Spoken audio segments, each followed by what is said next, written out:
အားလုံးပဲမင်္ဂလာပါခင်ဗျကျွန်တော်ဒီနေ့ဒီဘန်ကာလေးတစ်လုံးကိုလာပြင်ပြအောင်ပါပဲဖြစ်ပါတယ်ဒီကောင်လေးကတော့မရှင်ကလာပြင်ခိုင်းထားတာကျွန်တော်ဒီနေ့ပြင်ပြမှာဖြစ်ပါတယ်ဒါဘန်ကာဖွင့်ရင်မလဲဘူးလို့မရှင်ကပြောပါတယ်ဒါဆိုရင်ဘယ်လိုဖြစ်လို့မလဲတာလဲဆိုတာကျွန်တော်သိရအောင်မီးပလက်ထိုးပြီးတော့ကျွန်တော်စမ်းကြည့်မှာဖြစ်ပါတယ်အားလုံးပဲကျွန်တော်အတူလိုက်ကြည့်ကြအောင်ခင်ဗျမီးပလက်ထိုးလိုက်မယ်နော်ဒီမှာနော်โอเคကျွန်တော်မီးပလက်ထိုးလိုက်နော်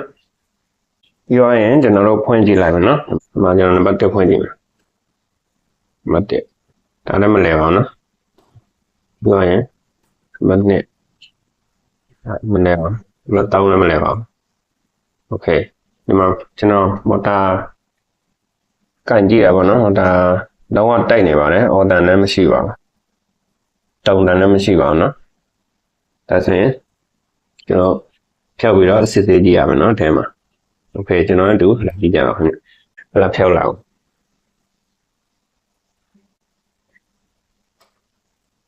โอเคကဲပါဒါဆိုရင်ကျွန်တော်ဖြောက်လိုက်မယ်နော်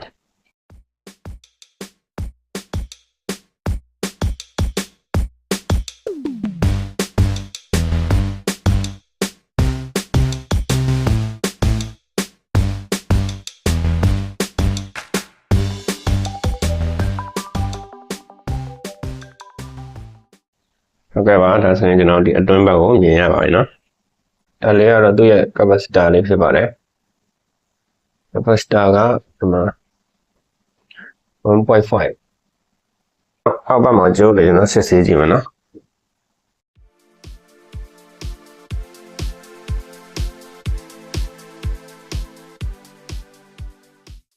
ဒါလေးဖွင့်ထုတ်ပြီးသွားရင်ကျွန်တော်ဒီမှာ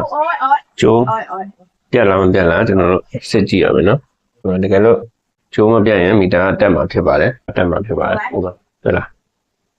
โอเคဒါဆိုရင်ကျွန်တော်ဒီပလက်ကျိုးကိုအရင်စစ်ကြည့်ပါပလက်ကျိုးတစ်ဖက်နဲ့ဒီဘက်နဲ့ထိကြည့်ပါโอเคတစ်ဖက်တက်တယ်နော်နောက်တစ်ဖက်ကကြတော့ဒီမှာဒီအထဲမှာโอเคတက်တယ်နော်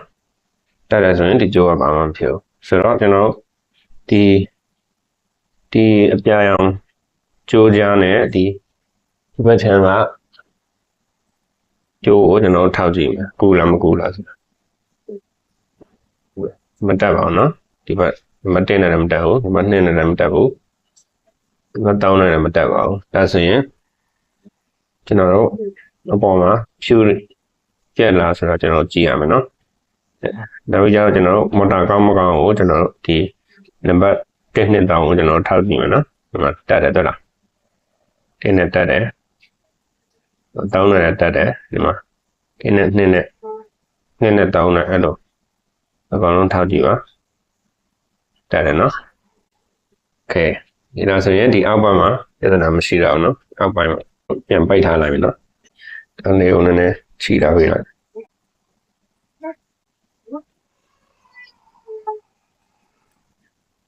ပြန်ပိတ်လိုက်ပြီနော်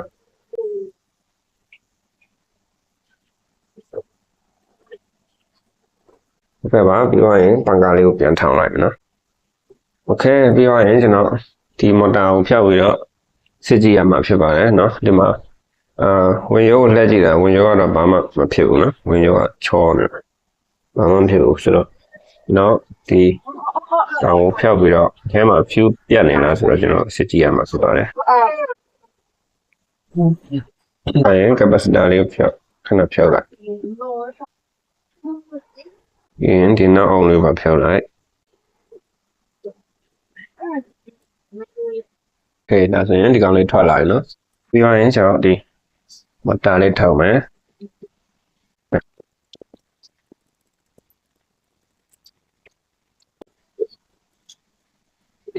ဟုတ်တတိထားရမယ်နော်မတ်တာမပြုတ်ပြတော့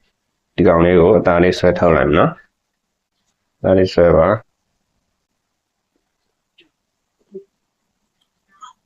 โอเคမတာမပြုတ်ကြအောင်နည်းနည်းထိန်းထားမယ်ပြီးသွားရင်ဒီမှာကျွန်တော်ကြည့်လိုက်မယ်နော်ဒီကောင်ဖြတ်ပြီးတော့โอเค မပတ်ထားတဲ့ကြိုးလေးသတိထားပါ โอเคဒါဆိုရင်ဒီကျိုးလေးကျွန်တော်ထုတ်လာပြီနော်ဒီဒါလေးကျွန်တော်တို့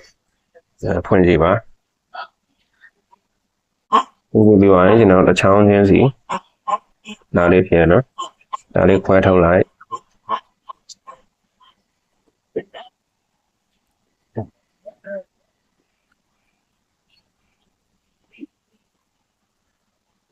ဒါလေးခွဲထုတ်လိုက်ဒီပါရင်ကျွန်တော်ဖြူလေးချောင်းကျွန်တော်တွေ့ပါလိမ့်မယ်နော်ဒီမှာကျွန်တော်မီးထွန်းပြဒီလိုကျွန်တော်တို့ခွဲလိုက်ရင်ဒီမှာဖြူတစ်ချောင်းပြုတ်နေတာကျွန်တော်တွေ့ရနော်သူကပိုင်ရှင်ကပြင်ထားပြီးသားဖြစ်မယ်နော်ဒီဘန်ကပိုင်ရှင်ကတစ်ခါပြင်ထားပြီးသားဖြစ်မယ်ဒီမှာသူဖြူကိုမထည့်တာပဲနဲ့သူရဲ့ဒီမှာမီးကြိုးလေးနဲ့သူကပြန်ဆက်ထားတာပေါ့နော်ဆိုတော့ဒါလေးကဖြူထည့်တဲ့နေရာလေးပေါ့နော်ဒီမီးကြိုးကောက်ရင်းနဲ့ပြန်ဆက်တာဆိုတော့ကျွန်တော်လောက်အောင်လွယ်အောင်ဘန်ကာကိုလှည့်ချလိုက်မယ်နော်โอเคကျွန်တော်ဘန်ကာလှည့်ချပြီးတော့ရင်ဒီမှာသူဖြူမထည့်မနဲ့ဒီမီးကြိုးလေးကိုသူကပြန်ဆက်ပြီးတော့ထည့်ထားတာပေါ့နော်ဒါဆိုရင်ဒီကောင်ကိုကျွန်တော်တို့ဖြောက်ထုတ်ပြီးတော့ဖြူထည့်ပေးရမယ်နော်ပြန်ပြီးတော့ခဲပြန်တို့ထားတာဒီမှာတွေ့လားဒီမှာခဲပြန်တို့ထားတာဒါဆိုရင်ကျွန်တော်ဖြတ်ထုတ်လိုက်မယ်ဒီကောင်โอเคဒီပိုက်ချောင်းလေးကိုကျွန်တော်ဆွဲထုတ်ရမယ်နော်ဆွဲထုတ်ပြီးမှကျွန်တော်ဖြူလဲပေးရမယ်နော်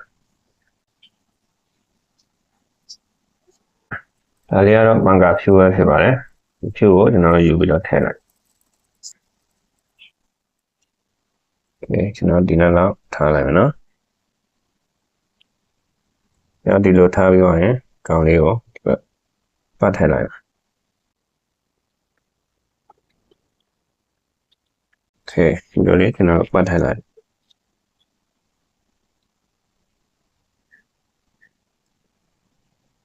တော့ရင်ကျွန်တော်ဒီတော့ပါဗျာလေးကျွန်တော်ပြန်ထည့်ပေးမယ်နော်ကျွန်တော်ခွဲထောက်ထားရတော့ပါဗျာလေးပေါ့နော်ဗျာလေးကိုကျွန်တော်ပြန်ထောက်တာပြန်ထည့်လိုက်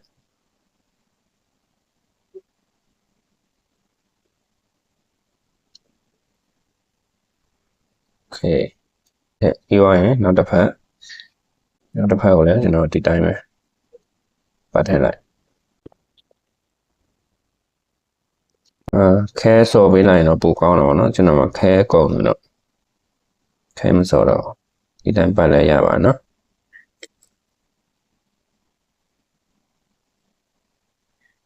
ပြီးသွားရင် player နဲ့ကျွန်တော်လည်းချက်ပေးလိုက်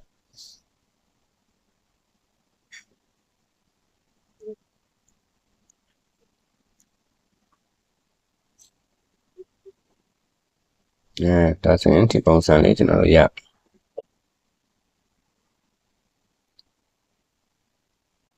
ကျွန်တော်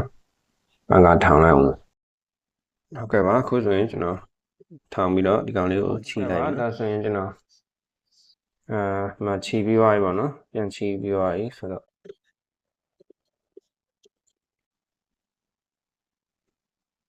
ဒီကကျွန်တော်မူလေးလောင်းအရင်တက်ကြည့်လိုက်နော်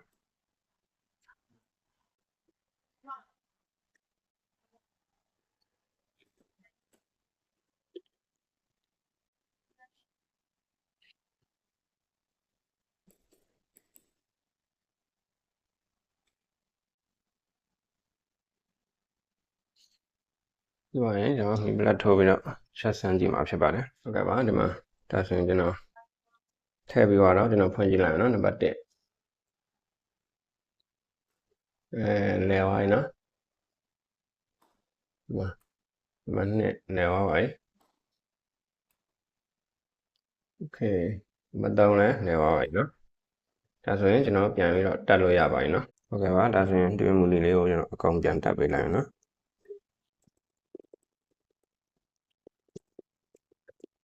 โอเคဒါဆိုရင်အဆင်ပြေသွားပြီနော်ကောင်လေးကိုလည်းပြန်တက်မယ်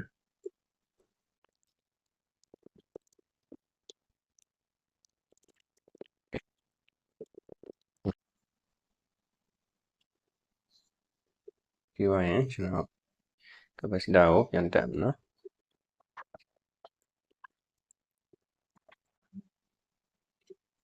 ပြောရင်ဒီကျိုးလေးကိုလည်းကျွန်တော်နည်းနည်းခြိထားလိုက်ဖြတ်ထားလိုက်မယ်လောက်ဆိုရင်အဆင်ပြေပြီနော်